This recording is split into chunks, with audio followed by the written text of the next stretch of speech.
नमस्कार, मी पंजाब डक। आज आहे 22 सप्टेंबर 2025 आणि या ठिकाणी महाराष्ट्रातल्या शेतकऱ्याला अंदाज देणार आहे।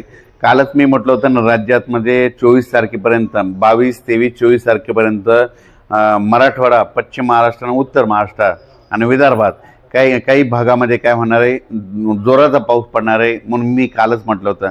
तर तसा पाऊस सुरू झालेला आहे, पण हे पाऊस आणखीन कधीपर्यंत राहणार आहे असे शेतकऱ्यांचे फोन येत आहेत। म्हणून हा परत एक तातडीचा अंदाज शेतकऱ्यांना दिला।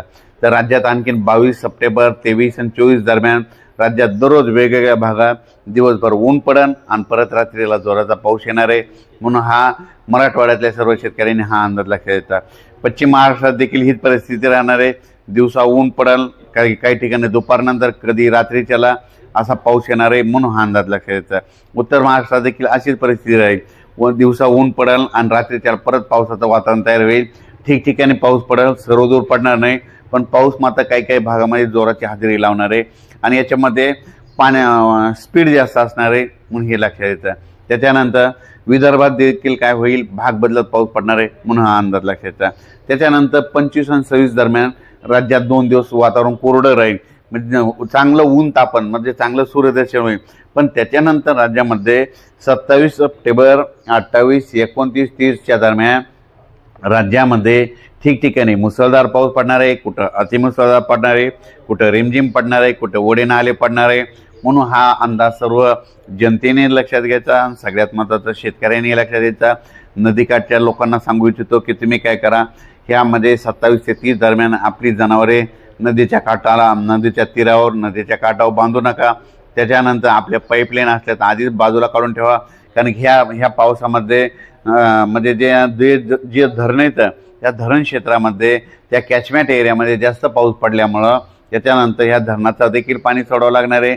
म्हणजे धरणात पाणी सोडल्याच्यानंतर जास्त जर फ्लो नदीमध्ये आला तर तुमचे जनावरं तुमच्या गावात पाणी शिरू शकतं, म्हणून ही तुम्ही अगोदरच काळजी घ्यावी।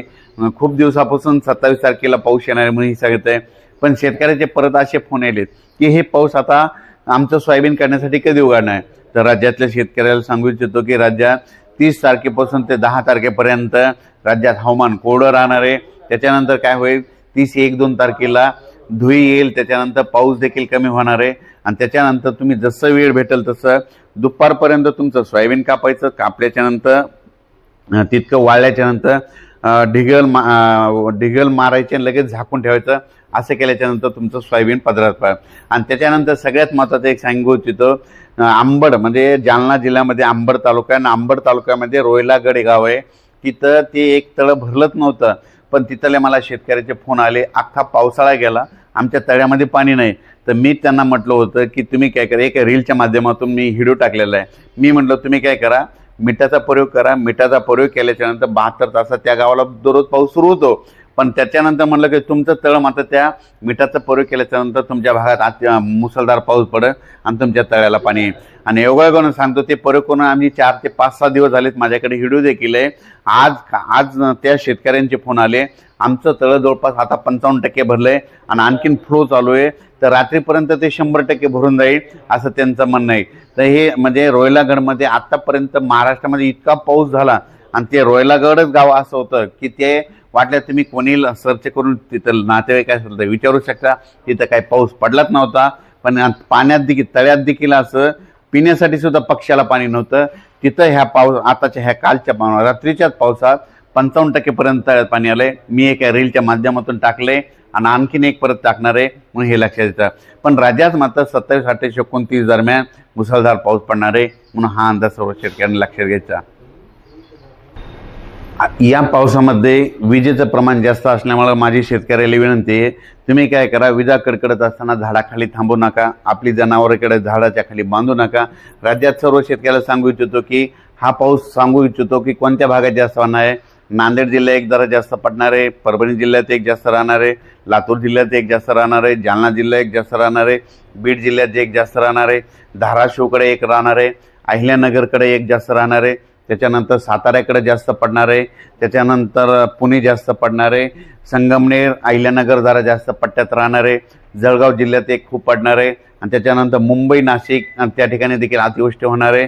नंदुरबारकडे देखील आतापर्यंत पाऊस कमी पडलेला आहे, नंदुरबार जिल्ह्यात देखील खूप पाऊस पडणार आहे म्हणून हा अंदाज लक्षात येता।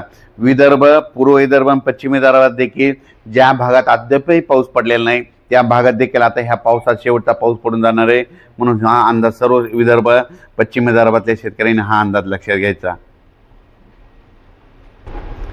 परत एक शेतकऱ्यासाठी आनंदाची बातमी, इतक्या दिवस पाऊस चालू आणि हे बंद कधी होणार आहे तर सर्व शेतकऱ्याला सांगू इच्छितो की 30 सप्टेंबर पासून ते 10 ऑक्टोबर पर्यंत राज्यात पाऊस विश्रांती घेणार आहे। त्यामध्ये तुम्ही तुमचं काय करा, सोयाबीन काढू शकता, कोणत्या पिकाच्या फवारण्या असेल तर ते करू शकता म्हणून हा अंदाज लक्षात घ्यायचा। त्याच्यानंतर 10, 11, 12 ऑक्टोबरच्या दरम्यान एकदा थोडासा पाऊस येईल पण हे देखील जास्त प्रमाण नसणार आहे, व्याप्ती नसणार आहे। त्याचा अंदाज लगेच आपण उद्याच्या व्हिडिओमध्ये परत दिला जाईल। धन्यवाद।